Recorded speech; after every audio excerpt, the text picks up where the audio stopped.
Now, Rob, can you dive into what is a Delaware statutory trust? Because that's, of course, just kind of the surface of this podcast today.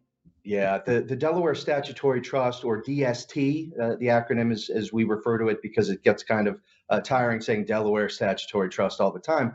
But what it is it is a real estate investment vehicle. So the IRS, when it looks at a DST, says it can be used as a suitable replacement property in support of a 1031 exchange. And the underlying asset in the DST is real estate. However, the wrapper is a security.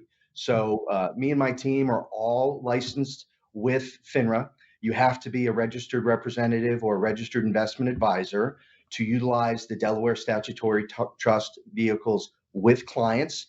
We have a broker dealer that's overseen by the Securities and Exchange Commission and FINRA. But ultimately, a Delaware Statutory Trust is a vehicle that allows a client to choose to select the real estate region or sector or multiple real estate properties within that wrapper that they feel most accurately meets their long-term investment objectives, needs, and guidelines.